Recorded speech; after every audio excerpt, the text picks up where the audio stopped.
I'm on a quest to buy a boatload of 80s toys. We're still in the 80s in here, man. This is good stuff. Because 80s collectibles are so hot, I can't keep up with the demand. Wham! It's Pee Wee Herman. I gotta dig in for it. And along the way, I may uncover one of the rarest 80s finds. You can't bury him in here. I'm Jordan Hembrow. For over 25 years, toys have been my life. Found something I want. My mission is to explore the country. Do you know how much I can get for this? Finding fortunes buried in your toy chests at flea markets, auctions, and mega conventions. I just touched a $17,000 toy. They call me the Toy Hunter. I'm in the show me state of Missouri. Hey, Missouri, show me the toys, baby!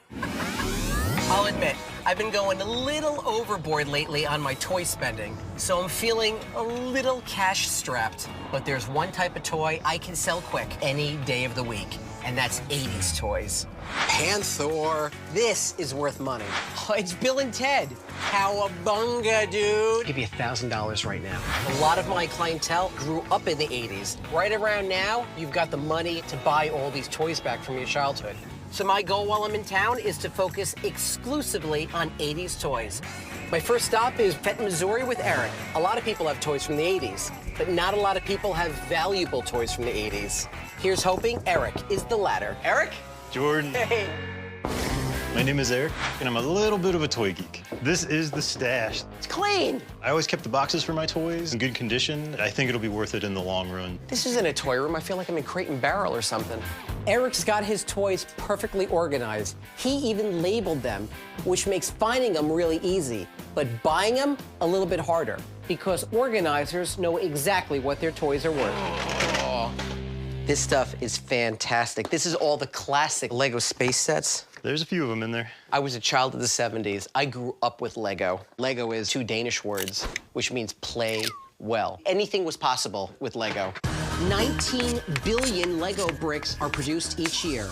That translates to 2.16 million molded each hour, 36,000 each minute, and 600 each second. And all those bricks go to the Lego Master Model Builders.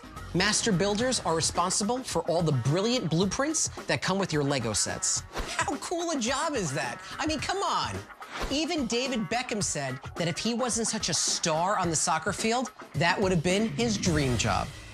This is a really rare one. This goes for about 200 bucks on the market. Wow. And you kept it in the condition. So you were like this anal retentive kid that saved all the boxes? Very much so. Now, we all know that every toy is more valuable when it comes mint in the package. And this is especially true of Legos because there are so many different pieces. These sets are from the 1970s, but they're in great shape. And Lego is timeless. It's going to be harder than I thought to stick to just 80s. You got 5 sets here. 275. 275. Excellent. Yeah! Oh, God. The Karate Kid. This was done by Remco Corporation in 1986. Well, I gotta look at this thing. That's a big box. This is a big toy. This massive playset also included an attack alley and training center, where the action figures could master their karate flips, kicks, and chops. This set is exactly what I'm looking for.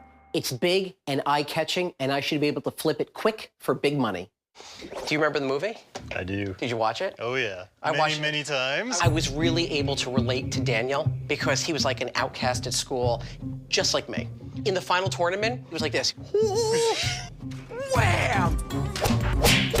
That's it. That's exactly the way it was. I think it was. I'm out of breath. How do you say 150? Absolutely.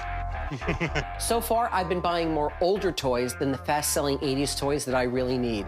I really shouldn't be buying all this old stuff that could sit in my warehouse for months. But Eric has all this great old stuff in perfect condition. You have everything labeled, too. There's a few things. Making it impossible to resist his vintage collectibles. This is cool! Oh, yeah. I haven't seen this stuff in years. This is amazing. This is amazing. I'm digging in Fenton, Missouri with Eric. I'm focusing on fast-selling 80s toys to give a cash boost to my business. The next toy might not fit the bill, but I have to have it. King Ding and his brain robot. This was done in '71 by Topper Toys. This toy was part of a giant line of toys called the Dingalings. Dingaling. Let's all be adults here. The Dingalings were this huge family of robots that all did different things. This little guy is named Brain. He took this elevator, so this little guy would become the brain of the robot. It had this great commercial. You see this big robot coming through smoke and fire. He was the leader of the Dingalings. Everyone wanted King Ding. Sales of space toys like King Ding surged in the early 1970s, and here's why. All through the 1960s, military toys were popular until the horror of Vietnam played out in living rooms across America. Sales of military toys dropped, and toy companies turned to space, cashing in on the wildly popular lunar landing in 1969. I think I have another one that's a little bit nicer. You have another one? Yes. This has never been taken out of the box. King Ding is worth about $550 to the right classic collector. But considering how old it is, it could take me months to sell it. So I'm only willing to spend about $325. You take $250 on it? Considering the condition of the box, maybe 300? Give you $300. Thank you. 300. Thank you. Eric's tidy toy ways have led me to some great finds. I picked up a Karate Kid playset for $150, which I should be able to sell for $300. I bought myself a bundle of Legos for $275, and I hope to resell them for $500. And I walked away with the king of the Dingalings for an even $300. I'm looking to sell him for about $550. I got a lot of great toys at Eric's, but not really a lot of great 80s toys, which is what I need. I really got to focus on just buying 80s toys instead of every cool toy I see. If not, my trip could be a total bust. So now I'm off to Chesterfield, Missouri to go and see Jim. Now, Jim is an amateur collector and he's looking to sell. The really cool thing is he has never shown his collection to anybody, and I'm the first one to get a crack at it. I'm like the Magellan of Micronauts or the Neil Armstrong of whatever. I just hope he's got some cool 80s toys. Jordan! Hey, how you doing? Nice to see you. My name is Jim. I started collecting toys 10 years ago. I call this room my dirty little secret. No one's been in here except you now. You're not gonna, like, kill me in here or something? No, just maybe unless something falls on you. Yeah, I need to start getting rid of some stuff. So I'm looking around, and I don't see a lot of 80s toys, but I'm not giving up yet. And if there's 80s toys here, I'll sniff them out. Not 80s. Nope, not 80s. Oh, my God. These were Evel Knievel figures made by Ideal in 1972. It's not 80s, but Evel Knievel is still a top seller.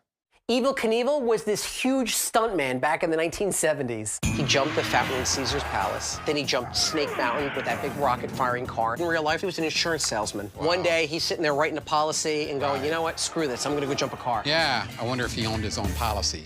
Towards the end of the line, they're like, what else can we do? This was really the weirdest one, Explorer set. Evel Knievel was never in the jungle. Ideal may have switched up Evel's look, but he'll always be recognized for his trademark red, white, and blue jumpsuit. So much so that he even sued Kanye West for wearing a similar jumpsuit in his music video, Touch the Sky. This whole box could go for $700, but it could take me upwards of a year to sell them all. So I really can't do more than $375. What do you gotta get on something like this? Maybe 400? I'm more looking at like $350. Meet you in the middle, 375? Yeah, I can do $375. It's my first piece I think I've ever sold, so we're christening it with a handshake. Okay. Anytime a collector sells for the very first time, we call it breaking the seal. Not like really breaking their seal, sort of like figuratively breaking the seal. You get it. This stuff's worth big money, too. Yeah, I just can't turn away from a good sled. Oh, my God, the roller racer. This was done by Whammo. Bam! I knew I'd sniff out something. The roller racer was a classic 80s toy. Uh-oh, I think assembly may be required. Oh, I gotta put it together. I wanted to play with it. Kids would sit down, push off, and swing the handlebars from side to side. And it was made by Whammo. Everybody knows Whammo. They made such classics as Hacky Sack, the Frisbee, and the Hula Hoop. How about 50 bucks? 50 bucks. All right. Oh my God. Yeah. It's the Jolly Green Giant. This is an in-store promotional toy. This has got to be 60s. See this elastic on the feet? Children would slip their feet in there and walk with it. When the Jolly Green Giant first debuted on TV, he didn't always look so jolly. His monster-like appearance actually terrified children, which was probably not the best way to get them to eat their vegetables. Eventually, he got a makeover, replacing his scowl with a sunny smile. He's worth anywhere between $350 to $400. No kidding. To the right buyer. I never would have thought he'd be that much. I realize now I should have started selling my toys a long time ago. A 1960s toy in this great condition will probably sell pretty quickly, so it's not such a stretch for me to get it. Will you take 200? I will take 200, sure. Yeah, you own the Jolly Green Giant. I will take the Jolly Green Giant. I've had a blast invading Jim's secret stash and seeing him grow into a full-fledged toy dealer. His first sale bought me the Evel Knievel collection set for $375. I hope to resell the lot for $700. I dug up the roller racer for 50 bucks, and I should get about 80 for it. And last but not least, I took home the Jolly Green Giant for $200, which I'll put out for $400. These were great finds, but between two digs, I've only found two 80s toys. If I can't step it up and find some big 80s buys, I'm in trouble.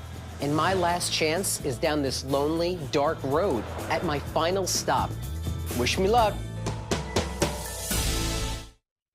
I'm in Missouri searching high and low for 80s toys, which I desperately need in my inventory. And I'm banking on my last stop with Vince in House Springs. Help me, Vince. You're my only hope. Jordan. I'm Jordan. All right. This is your bedroom? Yeah, it was. How long you been collecting? Since I was about 3. This is awesome. Vince is living the 80s dream. Walking in his bedroom is like stepping back to the future. We're ready to go. Does look like us. Spuds McKenzie. We're still in the 80s in here, man. This is good stuff. Oh, my God. It's the Darth Vader collector case from Kenner, 1981. I really, really want one of these. This is the quintessential 80s collectible. And as a double bonus, Star Wars is my sweet spot. The normal Darth Vader figure case, it was just that. You'd open it up, they'd have a little insert with all the action figures. The Darth Vader collector's case was hugely popular in the 1980s. But for a limited time, Kenner released a number of the Darth Vader figure cases with 3 figures. They are extremely difficult to find on the collector's market today and go for big bucks. This case includes a Luke Skywalker figure, a Yoda figure, and a Darth Vader figure. And I guarantee they're in there, buddy. Give it a rattle. Yeah, they're in. Yeah, I mean, look, the tape right there. This case is sealed with those limited edition figures. Of course, I can never open it, but they're in there. Make me an offer. I can probably get a top collector to pay upwards of $1,200 for this case, so I really don't want to spend more than $650. Will you take $600 on it? 700. Oh, is that the Jedi mind trick? Jedi mind trick. $675? 700, then you're gonna keep buying. I'll do $700. Give it a good home. I paid about $50 more than I wanted to, but it was worth it. This is a great 80s collectible. Paparazzi, go, show me, work it, Vince, work it. This is Intellivision, Mattel's first gaming system. Atari had already been out for a few years, and then Intellivision came out. Back in the 1980s, Intellivision was revolutionary. It was really the first step towards the 3D look that we see in gaming consoles today. I had one, and I remember sitting there going, it's never gonna get better than this. And it did. I would spend hours and hours playing this with my old man. And the tagline for Intellivision was Intellivision, intelligent television. Wow. Intellivision didn't have a joystick. No. You control things through this keypad. And then he had the little slides that would go here. Do you have the games? I might have 1 or 2 left over there. Well, you got Dungeons & Dragons. This is what I played with my old man. I'll give you 40 bucks. Sure. Thanks. Enjoy it. You just made an intelligent decision. Exactly. Nice. Vince has 80s gold hidden in every box. Wow. It's Pee Wee Herman. This was done by Matchbox Corporation. It's huge. I like the bigger toys. That's a bigger price tag. Pee Wee Herman was done by a guy named Paul Rubens. There's a smaller one that has the pull cord that talks. They had technology for push button on that. And Ruin demanded a string. And that's exactly what I would want to be. I would definitely want the full string. I wouldn't want no push-button technology. Pee-wee's Playhouse aired for 5 seasons and won a total of 22 Emmy Awards. I used to watch the show all the time.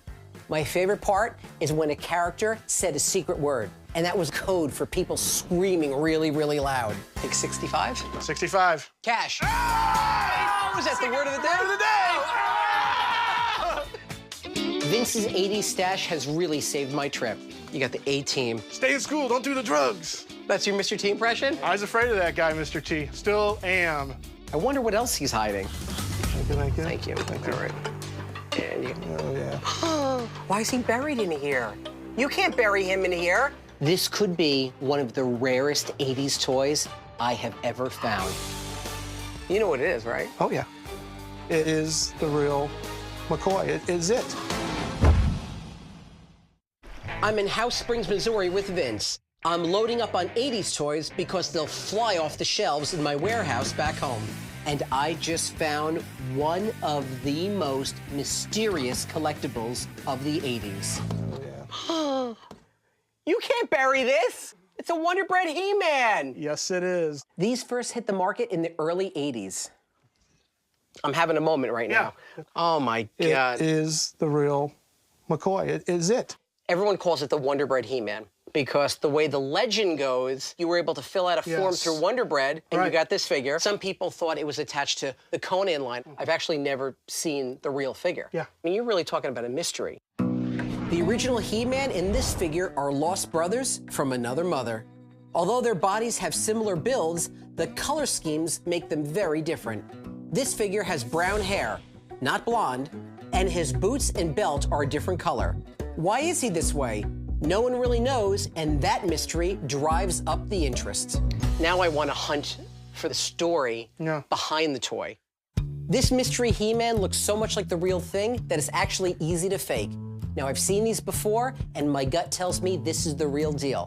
And because they are so hard to find, collectors will line up to pay big bucks. What about $125 for the one figure? It's too rare. I mean, What about $150 for the one figure? just make it 2. You're doubling your money. That's what I like to do. Yeah. It's just cash. 200. 200. 200. Thank you. Vince was the answer to my prayers, and we had a great time reliving the 80s. I made an intelligent decision with Intellivision, which I bought for $40. I plan to sell it for $75. I was forced into buying the Darth Vader collector's case for $700, and I hope to sell it for $1,200. I splurged $65 cash for the Pee Wee Herman doll, and I'll try to get $100. But the wild card of the day is the Wonder Bread He-Man. I dropped $200 on the unknown, which, if real, will pay me back big time. But if it's a fake, it'll just gather dust. I'll give my buddy Steve a call, who will hopefully help me get to the bottom of the history of this unknown figure. Hey, Steve, who'd you find? They call him the Toy Guru. He's big into Masters of the Universe. He's got a huge collection, over 10,000 pieces. I think he's the one that we should get to check out this figure. Good job, Steve. Good job. I've got a lot of money riding on this Wonder Bread He-Man, and if there is anyone that can get to the bottom of the mystery, it's the Toy Guru. But I'm a little concerned here, because if this Wonder Bread He-Man doesn't turn out to be real, I'm not gonna make any money here. There's no going back now. This better pan out. Scott? Jordan. How are you, man? My name is Scott. My favorite toy line is Masters of the Universe. When I grew up, I was a very skinny kid from Connecticut, and the idea that you could instantly become this muscle-bound hero was just an amazing idea. Your reputation precedes you. I mean, you are the Toy Guru. Scott is known on the internet toy forums by his screen name, Toy Guru. He's become the go-to guy for anything Masters of the Universe. I came across this figure. It looks just like He-Man, okay, but he's got dark hair. You're talking about Wonder Bread He-Man. Some people call him Savage He-Man. I know that everyone thinks that when Wonder Bread was out, you got a little promotion that you can mail away. What you're describing is essentially the greatest rumor in Masters of the Universe toydom. There isn't a single person who can come forward saying, yeah, I ate 4 loaves of bread and mailed away the proofs of purchase. I heard rumors that It even started as like a line for like Conan the Barbarian. Definitely wasn't Conan. Other people say it's a bootleg from overseas. No one seems to have definitive proof. Even Wonder Bread and Mattel don't have records of this giveaway. It just astounds me that still no one can give a definitive answer. You know, mystery adds flavor. Yeah. I like that. Have you seen one of these before? I've seen a few. You can definitely tell this is original. Boom. Yeah. You can tell this is the original color because where it's scratched through, it's not He-Man blonde. What are these things going for now? If it was mint, you could be talking almost, you know, 4 digits. Really? If it was mint. Those are really rare. Like this, maybe 500. Is it for sale? Are you selling that one? Yeah. 475? How about 425? Meet in the middle, 450?